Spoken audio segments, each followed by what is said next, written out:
Hi there, I'm Julia Clouter from Succeed with Dyslexia, and today I'm talking to Kat. Hi, Kat. Hi, Julia. Yeah. So, Kat Goodacre is a literacy and dyslexia specialist at Crisis UK. Is that based in London, Kat? Yes, that's right. Yeah, we have branches across the UK, but I'm personally based in our London office. Yeah. In London. So, is that right in the centre of London, right in the middle of things, or on Yeah, the it's outskirts? sort of like East London, Spitalfields area. So yeah, yeah, Commercial Street. So, at Spitalfields, this is sort of historically an area that's known for deprivation, isn't it? A really tricky area. It is, yeah, absolutely. Yeah, it's a really interesting kind of historical area in terms of the sort of, I suppose, like this the stark contrast between sort of the history of like poverty and obviously and sort of and even now still people that a number of my students kind of grew up in that area, and then you've got like the city that's there, and you've got obviously where all the artists, and yeah, it's a really it's an interesting place to work, and especially when you're kind of working with people who grew up in the area, and yet you're also surrounded by massive privilege. Yeah, it's an interesting. Yeah. Okay. There's a dichotomy of everything going on there in that part of London: extreme wealth, extreme poverty, extreme academic advantage, extreme academic disadvantage. Absolutely. And so the people that you work with are in this group that have experienced that extreme academic disadvantage. Am I right in thinking that? Yeah, so I teach literacy to adults who are experiencing homelessness. So the people that tend to come to me are people who have declare that they have literacy difficulties, but that might be perhaps they went to school but they struggled with learning at school, or perhaps they didn't go to school at all. It's and so but they're sort of, I suppose, their common the common factor is that they've reached a point where they want to do something about that, I suppose, and that within the sort of environment of Crisis, we learners work with coaches, and then they're now currently sort of referred to the learning provision if it's something which they're wanting to work on. So for myself, I do as a literacy and dyslexia specialist, I would do dyslexia screenings with people. And then also do kind of learning interventions and really work with them around what their kind of their motivations and their goals are. So it might be that that's trying to gain a qualification. It might be that they want to improve their confidence with their literacy. Perhaps they had, overwhelmingly people have had negative early learning experiences when they were at school, and so there can be a lot of sort of emotional, I suppose, learning trauma that people kind of bring to the our sort of learning environment. In the past, I taught a combination of kind of classes and one-to-one, and was teaching sort of pre-entry up to level 2 functional skills. So it's a real mix, and it's delivered in quite a holistic way, by engaging people's interests. And I have done things like, we were talking about being in East London before. I've done things like develop a sort of creative literacy in East London like curriculum, where I was doing sort of bits of literacy around street art, or around kind of Jack the Ripper, developing like exam papers, but based on historical, like on Jack the Ripper, like and sort of like local history things, and that's been quite successful. So yeah, so I'm really lucky that I get to kind of be quite creative in the way that I work with people, and actually kind of think about what their sort of motivations are really. So when you're working with, and you described the learners that you work with as being vulnerable adults in the community, and they would have presumably already had some quite really challenging experiences of getting to grips with literacy and learning how to read, or perhaps at school their story has been one where they've experienced that trauma. Tell me a little bit more about that, and then how that's led to the creative element of what you've been doing. Yeah. Okay. So, so I suppose firstly, I'll talk a bit about like the vulnerability aspect, because I think that I'm quite conscious, you know, and particularly I think over the last few years, I'm thinking about like the language that we use around homelessness and around kind of disadvantage, I guess. So I think rather than kind of, I suppose, like vulnerable adults, it's, you know, it's thinking about people whose experiences have made them more vulnerable than perhaps other people. Um, so yeah, so that, so I suppose if you've had a number of that, overwhelmingly, my learners have multiple experiences of trauma in their life. So things that have happened to them, perhaps from birth and from, you know, their sort of home environment, have had, which have then kind of impacted on all of their lives. So within sort of adult learning in general, the general context of adult learning, there's lots of reasons why people might have struggled to engage with learning, so such as dyslexia, you know, and there's going to be a variety of experiences that people have had, and barriers that they've faced around diagnosis, around sort of support from teachers, whether they've had support at home and whether they've had support at school, and all of these kind of multiple layers of how that can affect the way that we see ourselves as learners from a young age. And I think that the frequently what I see with learners that come to my classes is that they've had trauma in their life in general, and then they have also had trauma around their learning, and this kind of accumulates to a point where when they come to my class, they are afraid, and completely understandably. And so part of my role, I see my role within this environment, is to firstly, to, you know, really to try and empathize with that, and to recognize that it's been a massive journey for that person to, in order, and, you know, and the achievement that it is for them to come there in the first place. And that's really important, because, you know, so many times when you might have gone to, you know, tried to go to college or before, you know, as an adult, and had a negative experience. So, you know, I've worked with learners who've said, like, this was my last, you know, I heard that you were doing, you know, that you were running classes, or that I could work with you, and I've had some really bad experiences in the past, but it is something that I really want to do. And it is, you know, I do struggle with my literacy, and it does impact my life every single day, and, you know, how I feel about myself, and I want to do something, but I feel really helpless. And so I think, so there's part of it, a massive part is about empathizing with their kind of previous experience, and then really helping them to think about what, you know, um, getting to know them as a person. You know, who are you, what matters to you, what are the things that you are good at, you know, what are your interests, what are your strengths. And, you know, when people have had, you know, multiple negative experiences, it's really hard to see that in yourself. And I you know, I feel that, I see it a lot, but I really, you know, as humans, we're incredibly complex, and it's never just a, you know, a black and white situation where no matter how we see ourselves or we're feeling at a particular time, there's always going to be something, like, you know, there's some positives. And I suppose what I see, part of my role is helping to find people to find their strengths and find their joy, and then help tap into that, to which will then hopefully kind of translate into other areas of their, into how they see themselves as learners. And yeah, sorry, that's really a bit of a rambling sort of thing. It's really actually very, very insightful.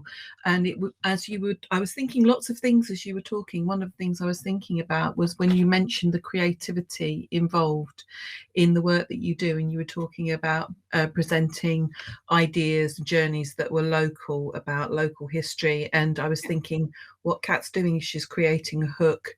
She's looking for the sorts of things that will be of interest access to her community, the people who come to see her, and trying to find ways to make that learning opportunity sticky for them and enjoyable.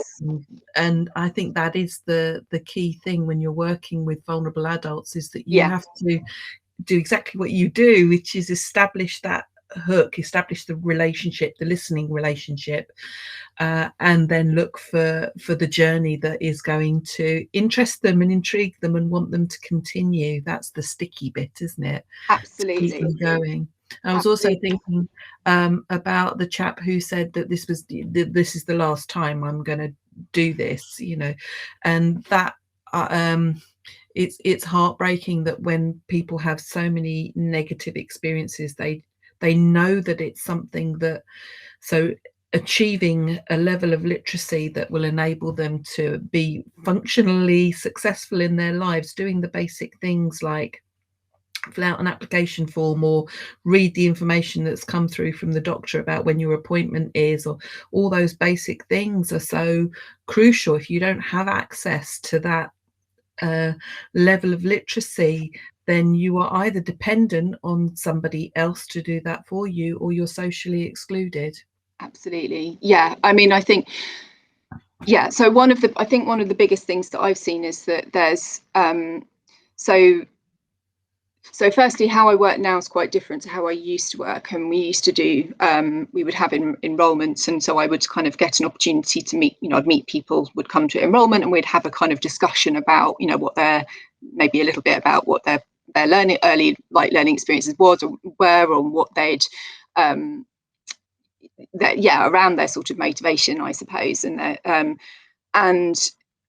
but one of the things that I've seen is that there's something when people join a class, and I think you get a sense of people's kind of individual personalities when you do have these discussions. And I really try to kind of, when I form groups, as much as I work on I generally work on a sort of levels base, doing my classes, but I have a little bit of flexibility around that based on personality, because what I've found is, so not my ideal, but like a standard group might be around sort of 6 learners, and could be quite a variety of different backgrounds, but there's a really common sort of themes that bring them together. And those themes are so often around these kind of how they feel about, how they have felt about their early learning, or, what they, experiences of dyslexia. So dyslexia is incredibly prevalent amongst learners, other than, sometimes because they've had they've been fortunate enough to have a diagnosis in school, or more often than not they haven't, and then it's I would do a screening, and they were like, I've struggled for my whole life, but I didn't know, and now I know it's not that there's something wrong with me, it's just that it's to do and there's a whole, might talk about that a little bit later on, in terms of sort of having an informed diagnosis, and what people, or at least a kind of a sort of a screening which can help people to understand about what dyslexia is. But there's something around working. I've been in groups of people who, perhaps there's been a couple of people who have formerly been in prison, or have been in care, or have who have dyslexia, mixed with, so that learner I was actually talking about was a woman who she was from so she had, I forget where she was actually from, but she wore like a burqa, and she had, when she tried to go to college, to sort of adult education college, and had been bullied, felt very kind of bullied within that environment. And it was really amazing that the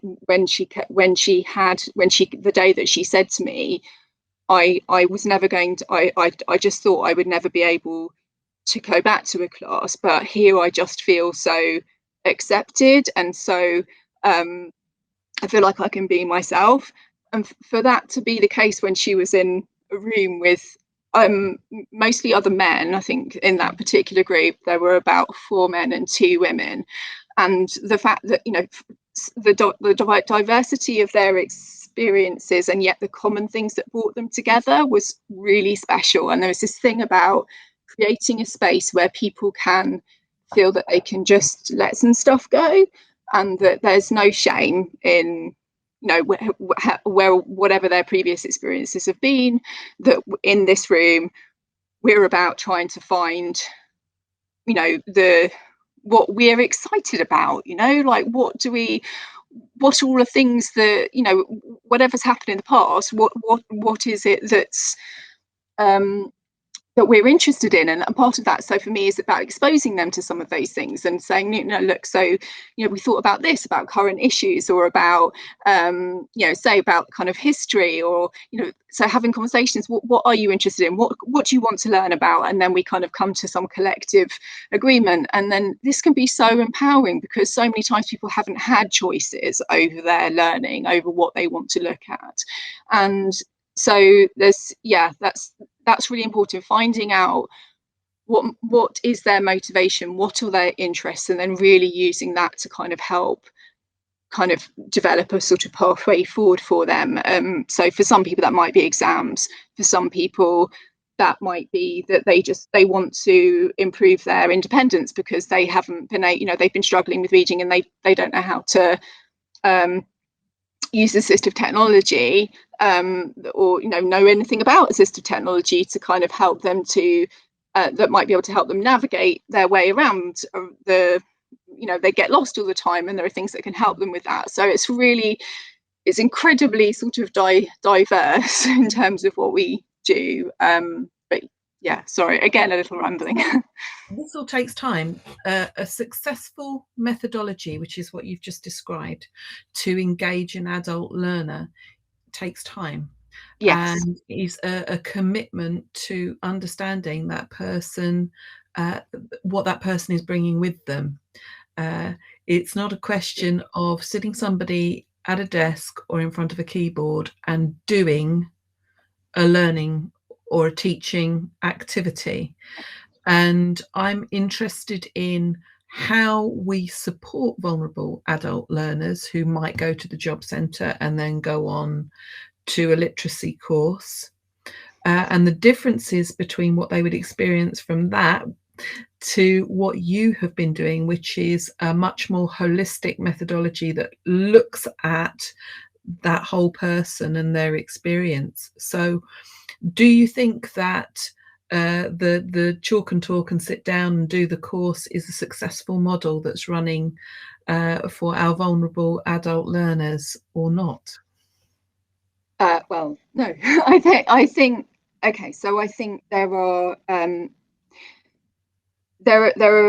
quite a few things I could say about this. So firstly, I think, so take for example somebody who's just left prison, just as an example.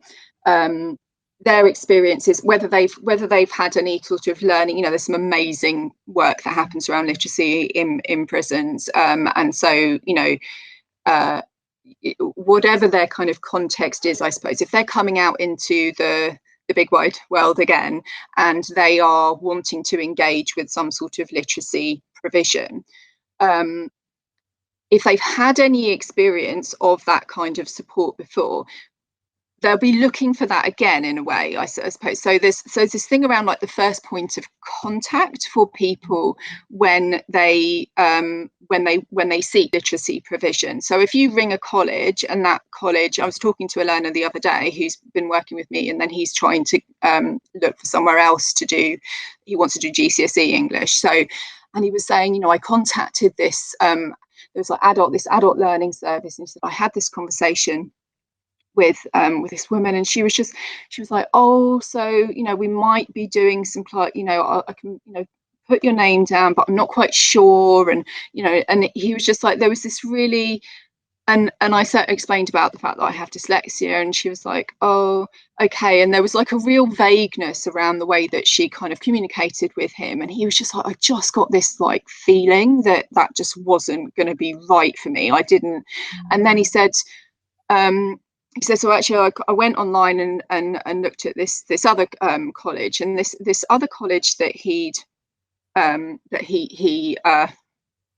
contacted was one that he had already had some previous contact with when he had to do a dyslexia screen, like a dyslexia exams access arrangement assessment for another college that he'd been to before, and he'd had met this woman there, and she had done the assessments, and she'd had a conversation with him about, she'd been like, how have you been managing to cope, like, with, you're definitely, we knew he was dyslexic because he had been diagnosed when he was a child, and then I had done work with him as well, but he had to have these extra assessments done, and she said, she was saying, like, I'm genuinely interested, what's your experience been, what's your tell me about a little bit about you, and this experience. She was like, and I'm dyslexic as well, so I know, I know how difficult it is, and you've done so well, and these sorts of things. These kind of, like, she was incredibly empathetic, and she was also informative in the way that she supported him. And this for him, at the back of his mind, meant that he'd already had this association at this college. So then for him to pursue that, and he was like, I just filled in this form online. He's like, and I'm going to go and have an assessment there. He's like, I just feel like it's going to be a better place for me to do that. And it's these things which are harder to do. I think you tend to find it more within the sort of the special needs provision, I suppose, within colleges. But when you're just kind of calling up to inquire about something, if you just come up against something, a barrier straight away, where somebody doesn't take an interest, it doesn't have that curiosity, doesn't have that, okay, so having a little bit of a conversation about what is it that you want, what you're looking for, okay, so this is what we can do, and laying out those steps, it's going to be really hard to engage that person. So there's, in a really long rambly way, this is to do with the importance of a first point of contact for somebody. I think it's really helpful to say really clearly, if you were the first point of contact for a vulnerable adult who was coming to you to try and access a course, what would be the key pieces of advice that you would give to that person in that position, so that they could have that good starting point that would be encouraging, and that learner would then feel, or that adult would then feel welcome? Okay. What would they need to do?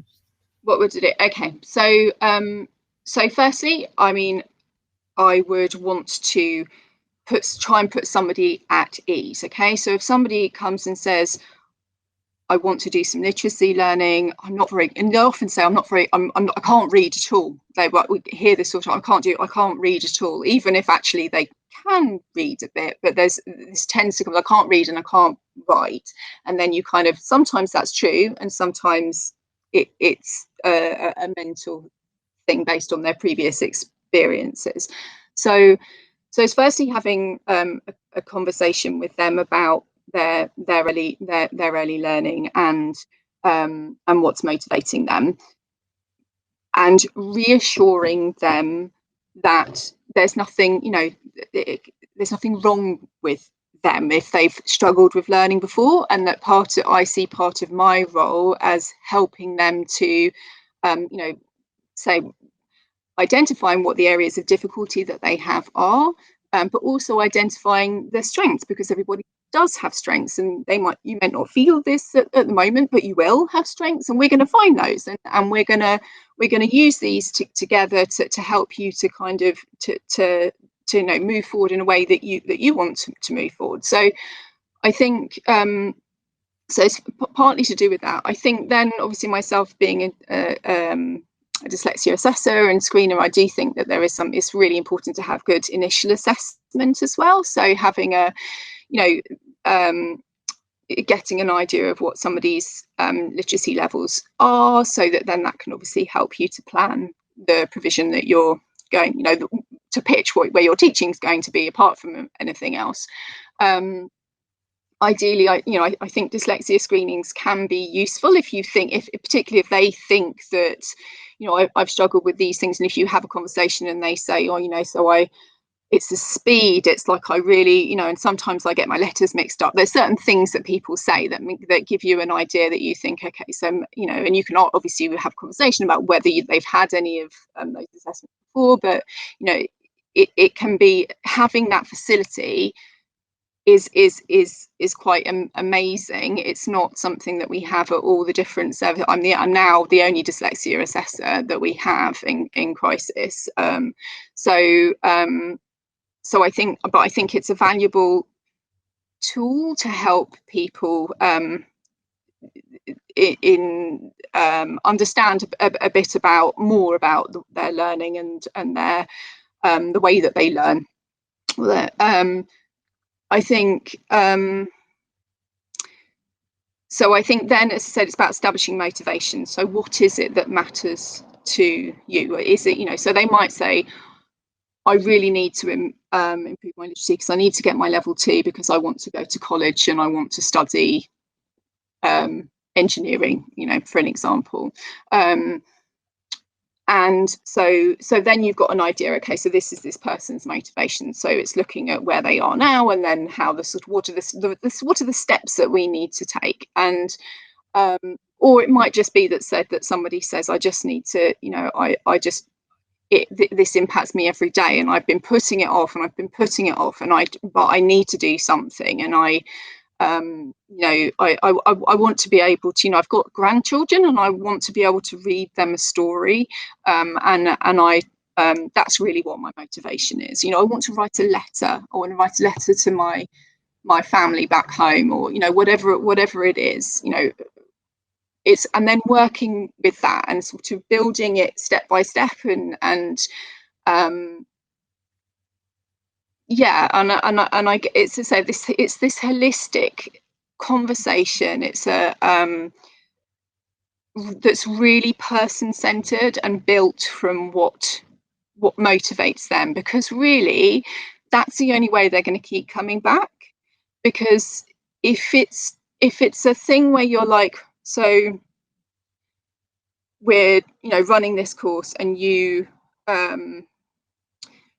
have to achieve this by a certain time, and it has to be done in this way, then that can be really scary for people when, particularly if you've never done that sort of thing before, or if your memories of that in the past are really traumatic, then it's about having that flexibility of approach, which I recognise is quite a privileged position to be in, but it's so important. It has to be paced at a time that works for them, and it might be that people disengage for a while and then they come back, and this is something you have to be prepared for as well. It's not going to be a linear process. It's going to be very up and down, and then it's going to be a kind of 2 steps forward, 1 step back, and that's your ideal that you want to take. The 2 steps forward, 1 step back is better than the 2 steps forward, 2 steps back.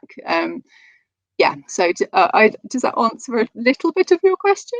It does. I'm thinking about you mentioned an ex-offender coming into a situation where perhaps they'd had some support from maybe someone like Shannon Trust, Yeah. where they developed a relationship with somebody and had gone on a journey with them, and how crucial that was. And then the expectation is that you will have a replication of that, because that is such a good model for how to teach someone to read, isn't it? The fabulous model. If you don't know about the Shannon Trust, in the Shannon Trust, they're a charitable organisation, and incarcerated individuals who can read teach incarcerated individuals who can't read to read. That's the model.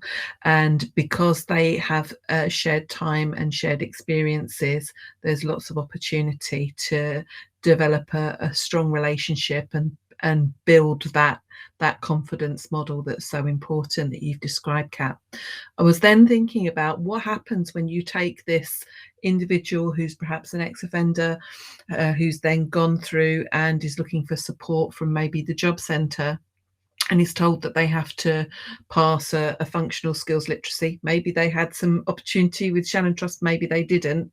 They're not going to have that personalised approach to support provided to them. And so our roadmap for how we support our most vulnerable individuals isn't really in place in our society until you get to a point where you are in or experiencing such a level of crisis that you've now reached homelessness and become a vulnerable person with perhaps multiple and complex difficulties. And so, what are those multiple and complex difficulties that happen if you can't get the right sort of support? Yeah, so I guess so, I know we've talked about this before, but ideally, in my sort of my I have a dream speech, ideally what you want is some sort of service which has an understanding of the way that trauma affects people's learning.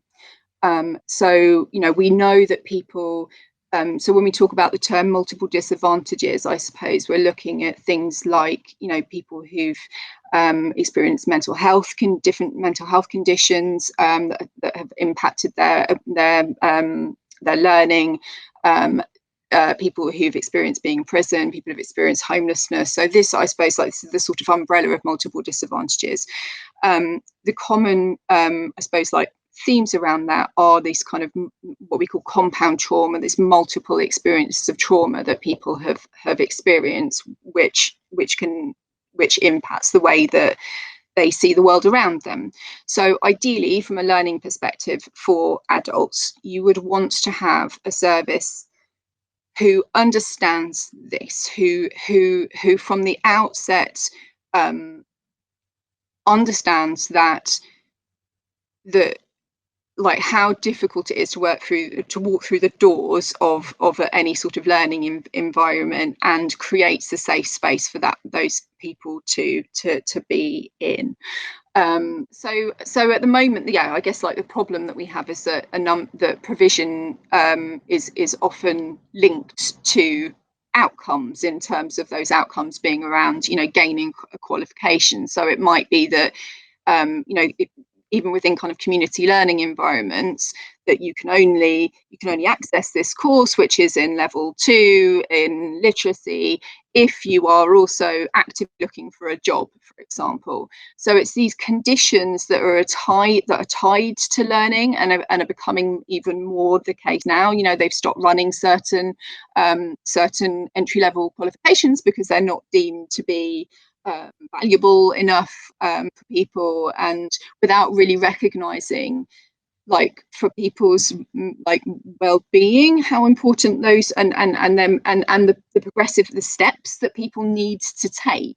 And it's insulting to think that somebody might not want, that having a certificate in entry 2 is going to be that it's not meaningful, because what if it's meaningful to that person, and it's maybe the first exam that they've ever been able to do.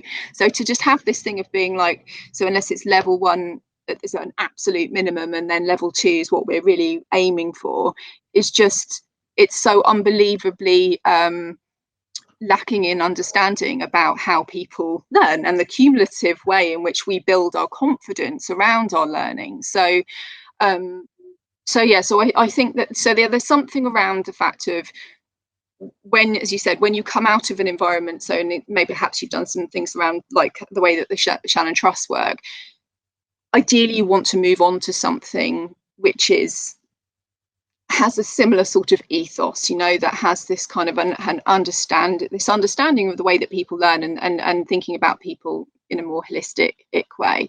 And currently, as we said, it's like we've got mainstream adult education provision, which is, although there can sometimes be some flexibility around provision, and whether it's in the day or whether it's in the evening, but it's still very rigid, it's very structured, it's very outcome driven, in terms of, because that's how their funding is like, that's how they get their funding, right? Like, that's how they only get the funding for that provision if they're getting those qualification outcomes, which will impact the way that teachers are able, and this isn't, as I say, I really recognise there's some amazing teachers that are working in sort of adult education and mainstream environments, but the constant source of frustration that you want to, perhaps as a teacher, you want to be able to, make your learning really holistic, make it very person-centered, but then you're also having to kind of meet these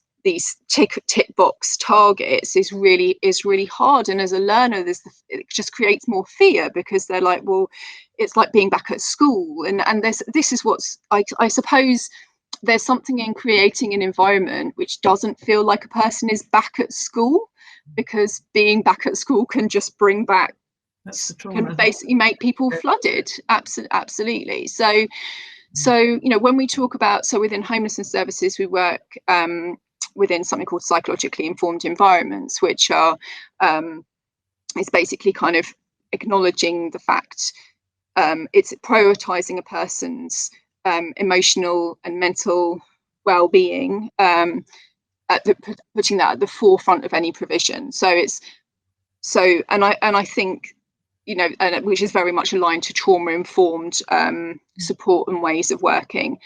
And I just think that, it's not rocket science. As humans, we really, we crave connection. We want to feel understood. And so often when, imagine that you've been in prison, and there are always going to be reasons why somebody ends up in prison, like there in reasons around their own experiences, things that have happened to them will have ultimately kind of, played into the crime that they've committed. But I think there's helping somebody to reframe how they see themselves as a learner, which impacts on how they see themselves as a person, and their ability to kind of reflect on the past, but also recognize where they are now, how far they've come on a journey, and then kind of thinking about, okay, so what are the choices I'm going to make moving forward? What matters to me now? What can I do now? What's in my power? Like these things, these choices are just so important. And as I say, somebody, when they come out of prison, if you have a mental health condition, for example, that creates barriers in itself around, and I'm not saying, I'm somebody who has a mental health condition, so I know, like I'm not saying, it means that you can't work, but it means that it's not going to be a straightforward linear journey, or that you're not going to, if somebody says, well, you need to do this, that means that you can do it. It's not going to be like, you're going to have good days and you're going to have bad days, and you're going to, and you need that support, you need that empathy, you need that understanding that it's like, it's okay, like if you fall over, I've got you, like that is so important. We need, everybody ideally needs this, but it's even more important when people have had multiple experiences of traumatic experiences, which that they expect to be let down, they expect, and what we want to do is to create I suppose like a joined up provision, ideally a joined up provision between say in my kind of my learning vision, it would have an environment where there would be specialist teachers, and there would be opportunities for linking in with wider services around sort of psychological support, and within linking with prisons in terms of prison leavers for there would be arts-based work, there would be peer mentoring, there would be just, and it would be operated in this kind of trauma-informed way that was about and I just think I fundamentally believe that if we could fund something like that, the benefits to society as a whole are infinite. Like somebody is going to be much less likely to lose their accommodation once they've been housed if they can read their letters that they're getting, and they can they know how to use assistive technology to the best to support them with that, or they if their mental health and is improved and they're independent, then so often people want to help other people. So that means that maybe you say like volunteering or peer support within the community, supporting, making a difference. People want to make a difference, and so often when people have had positive experiences, they want to give those positive experiences back. And this is, these are all amazing things beyond getting somebody into a job. Yeah. The model that you just presented was incredibly clear, and I was picturing it as a star shape with little nodes around the outside, and I was thinking, right, yes, you need to have the services here for mental health and well-being support, and you need to have medical services presumably as well to support people, and you need counselling services and educational services and services that enable people to access through perhaps assistive technology and learn how to use tools that can support them to achieve what they need to achieve. And then also that support for them to understand that reading or whatever their need might be is going to help them within their families, within their immediate community. So I was thinking about storybook dads as well as you were talking. And storybook dads, if you don't know about this, happens again in prisons, and it's a way for a parent to be able to learn to read to their child, and often that's a very motivating factor. Getting a job at the other end might not be a motivating factor, but being able to sit down with your child and read a book together might be an incredibly motivating factor. And actually the impact of that within your family is that you are modeling that reading and literacy and learning and sharing and time together and talking about something is important. And for society, this is incredibly important. For our communities, incredibly important. And so, so I was making a little star shape in my head thinking, this is the provision that we need to create to support people who are our most vulnerable communities. And I felt that you put that really well, Kat. And your research backs this up, doesn't it, that you've been doing? Tell us a little bit about how your research led you to this sort of model of thinking. So I think one of the important things is that, I know that from my own networking with different different provision and services and people that are within prison services, within anything to do with sort of homelessness and adult literacy and adult learning, is that there's some absolutely fantastic work that happens, and there are some fantastic services, but that we are all currently quite siloed, particularly within sort of within adult literacy. So one of I know, say, brilliant practitioners working in different environments, but we all talk about how to connect with each other, we've had to take those kind of, we've had to actively look for each other. We've had to go and find each other. There's no natural way of us coming together. And I think there's something in that as well around kind of creating a kind of a body, a sort of way of bringing people, practitioners, literacy practitioners together to form, and partly through Literacy 100 does that a little bit, as a charitable trust supporting people that are working with people with poor literacy and experience of homelessness. But I think there's a wider need around the work that's done within prisons, the work that's done within kind of mental health services as well. So I just wanted to kind of leave on that. But so in terms of my own research, so my MA research that I did, that I've conducted sort of during the time that I've worked at Crisis, was exploring the what motivates adult literacy learners with experience of homelessness to engage in literacy learning, and the factors that they deemed most effective in supporting them to learn. And there were, a number of sort of themes that came out of this. So there was 5 main things. We've got challenging early experiences, barriers to improving literacy, perceived impact of poor literacy, current motivation to improve literacy, and then approaches that support literacy in adulthood. And this kind of the last, so I suppose there's a couple that would quite like to pull out of that. So there's so the barriers, we've got things like dyslexia. So just I interviewed 10 adult literacy learners, and I didn't actually ask them any questions about dyslexia. That wasn't something that was in the interview, but I think it was like it's like, God, I've got to try and remember. I think it was 70% of the learners that I interviewed declared a diagnosis or of dyslexia. So and they talked about how. So one of the things that was quite interesting is there'd been varied experiences in terms of how they perceived their diagnosis.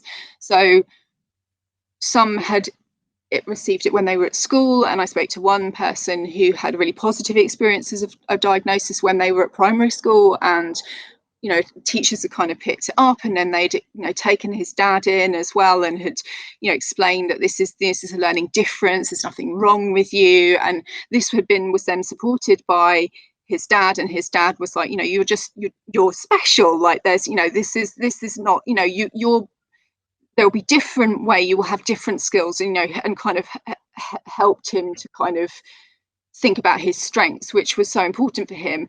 He then, very unfortunately, his father passed away, and he then went to a secondary school where the teachers were not at all supportive and basically told him he was stupid. And he had this massive contrast between his early child experience and then what happened afterwards. And then like some really horrific stuff happened later on. But so people have how people receive their diagnosis, and then other people might not get a diagnosis till they're in college. And again, like if it's not explained to you, if it's just like, oh, so you've got dyslexia, and it's just a bit, it means that you can't, you've got difficulty with reading and writing, unless it is explained in the context of the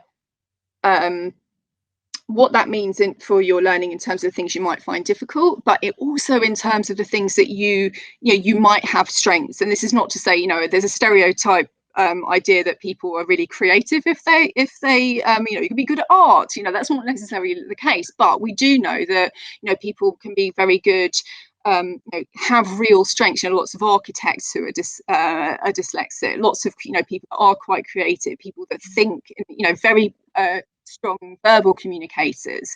There's that's so important. Having, when you're going to be if you're going to be labelled with something, basically you need to make sure that label is not that it's a useful thing, that it's not something which is just given and then, well, that's it. So, and this person just thinks there's something wrong with me. So dyslexia was one of the barriers. Mental health conditions was another barrier that people had struggled with, and particularly that linked in with the dyslexia is that if you struggle with your learning, then you felt like, and you were told that you were stupid, then this fed into kind of people's poor mental health.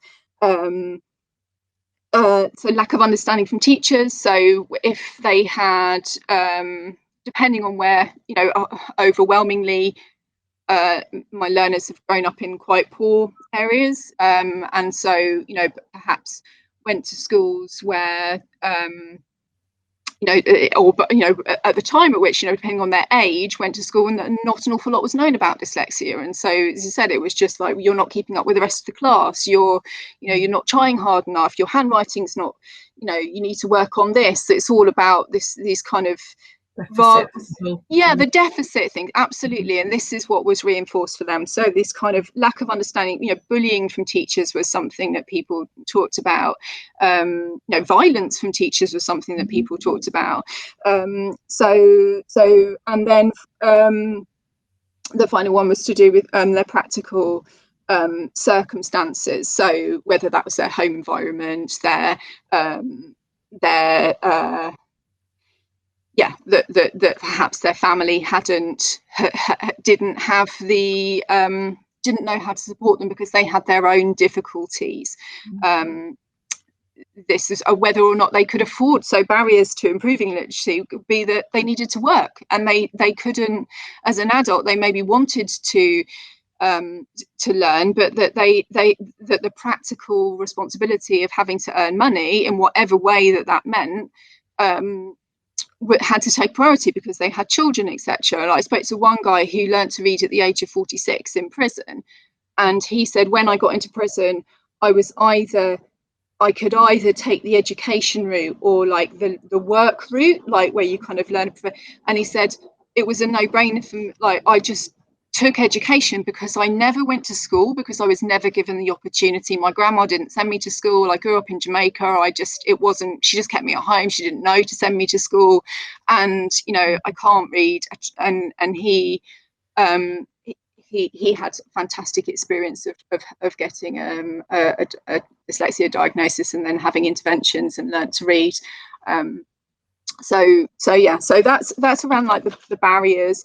One of I think the key things that I try and talk about in my research is around what came out of that, which is the sort of approaches that support literacy in adulthood. So you've got things like having an informed diagnosis can be a real positive.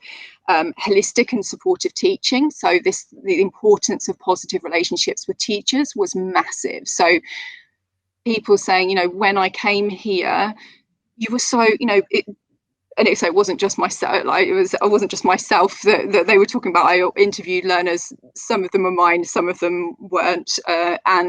But you know, overwhelmingly, they said people just made me feel at ease. You know, I didn't feel stupid for coming here. I just felt like they genuinely took an interest in me, and that was really important to people.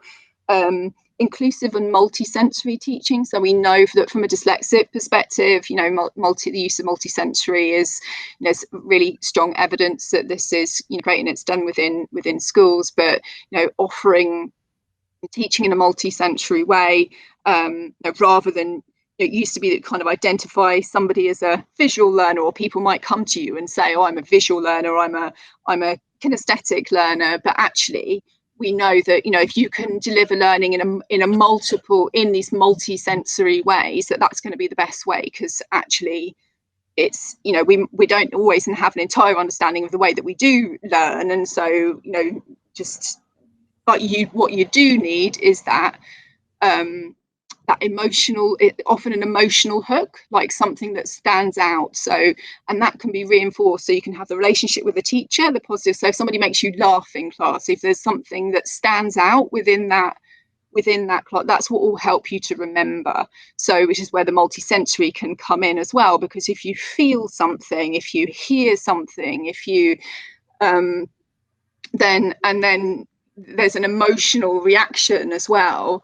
That's what helps us to go, oh, I remember that, you know, it stands out to us. So and then the final one, we've got group and individual specialist provision. So this was, people really valued being able, the opportunity to have one-to-one support, but also being able to learn in groups. And talked a little bit earlier about, you know, the power of learning in groups in terms of being with peers who have had similar experiences to you, but also that within one-to-one provision, being able to kind of really target individual kind of learning difficulties and have it being really kind of centered around your own needs and your own motivations and your own goals can be really helpful as well. And ideally you'd have that alongside each other. You know, you'd have opportunity for one-to-one, and then you'd have group environments which can help build social skills and mental health.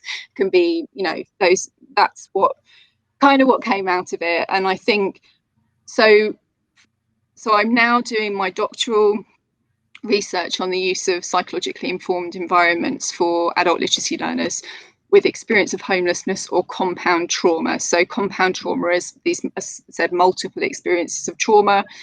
And really this came out of my MA research because it's this sort of recognition that psychologically informed environments prioritizes relationships, and I think this was what I I suppose my motivation, I thought that I need to look more at this. I've got this kind of picture of what it's like within one provision.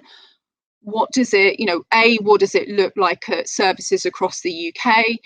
So what I'm hoping to do is look at different homelessness provisions, perhaps some other alternative learning provisions within sort of mental health and prison, like hospital provision services, and perhaps within prisons as well. I'm still kind of working this out. So it's this kind of multiple disadvantages and homelessness and adult literacy and what motivates people, really. So it's a very broad thing to do with my research.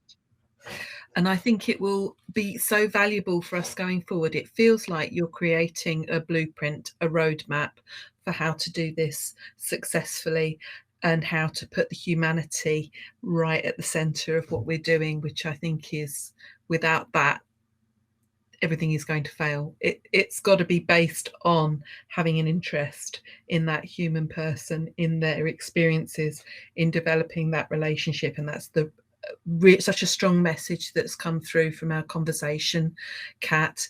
And I wish you every success, and that we start to see your research informing how we go about making provision for vulnerable adult learners in the future, and the near future too. Because at the moment, I don't think the model we've got works particularly well. And this has got to change. We've got to put people at the centre and build relationships and put that at the centre of everything, and Absolutely. It not necessarily be about having a quota of an academic qualification. We've got to lose this. We've got to lose this model because it doesn't support these learners. The other thing that you said that really resonated with me was about people's achieving something at a level that is quite low. So a level 2 qualification, a level 1 qualification. It is very easy if you've had advantage and you've had a fairly easy pathway through your academic life to dismiss the importance of incremental learning steps and think that this has no value, because as far as you're concerned, everything starts at a GCSE and moves on from there. And this is a mindset that we have and that is promulgated. I'm getting a bit political now, but it is the mindset, isn't it? And the problem with that is that until we genuinely recognize that an incremental step can be incredibly important and uplifting for somebody, and a genuine validation of the achievement of something important, we're not going to make progress. That foundational level needs to be underpinned, appreciated and supported. Absolutely. That's what I need to say about that, really. Yeah, absolutely. And I think, this was, again, something that came out in my research, was that people are, so many people were motivated to gain qualifications, but there was absolutely no way that if I put them into if I just arbitrarily put everybody into a level 1, level 2, as opposed to doing, when actually I do an initial assessment and they are at entry 1, it's just completely ridiculous. And yet, I've worked with people. I worked with one guy who was sort of a pre-entry level, and it took over 2 years, and was a time when I was able to work with people for that long. But I worked with him for 2 years, and at the end of that, he gained an entry 1 qualification. But that was so massive for him. English wasn't his first language, and he really. He was a phenomenal musician. Actually used to play as a session musician for a famous band back in the sort of 50s, 60s. But it took 2 years, but that was so huge for him to be able to do that. And I just think it's, as I said, it's so incredibly insulting to think that there's no value, or to, you know, to take that away from people. And I know we do like kind of RAPA qualifications and stuff, but actually no, like why should people not have the, you know, to be able to say, no, actually I do have a certificate, and, you know, I do have I've got an entry 3 qualification. And also because people's profiles of, you know, literacy profiles are spiky, so we, you know, some people might not be able to, you know, their writing levels might be lower than their reading levels, so they might be level 1 in reading, but then still be kind of entry 2, entry 3 in writing, and it can, you know, it takes a while to build that up. And so, but I can't tell you how motivating it is for somebody to pass a level 1 in reading, and yeah, you know, even if they haven't been able to do that in writing, it's still, you know, it's a motivator. You need those little things which help you to move forward, and it's that success. It's like, this is how we, from a neuroscience perspective, you know, so there's a couple of things from a neuroscience perspective that I love. Firstly, that we need to feel safe in order to learn. So this is you know, there's I was looking at some quotes earlier on from sorry, bear with me for a minute. So yeah, so there's a guy called Bruce Perry who talks about he's got a paper called Fear and Learning and Trauma-Related Factors in the Adult Education Process. So he talks about how trauma changes the brain, and that learners bring this to the classroom, and that basically fear destroys our capacity to learn, and that often people kind of have this kind of constant low level fear, and that basically we have to create new positive learning experiences in order to kind of help us to our brain to override those negative early learning experiences. And that basically optimum learning relies on some curiosity, exploration, discovery, practice, and mastery. And this leads to pleasure, satisfaction, and confidence. And I just think that's really powerful in terms of thinking about the process of how, if somebody has experienced trauma, that, you know, that it's recognizing that this is the impact that it has, but then thinking about creating these new positive experiences, and how that can basically literally change our brain and change the way that we see ourselves as learners. But learning has to have meaning to the individual, and we need an emotional reason to learn.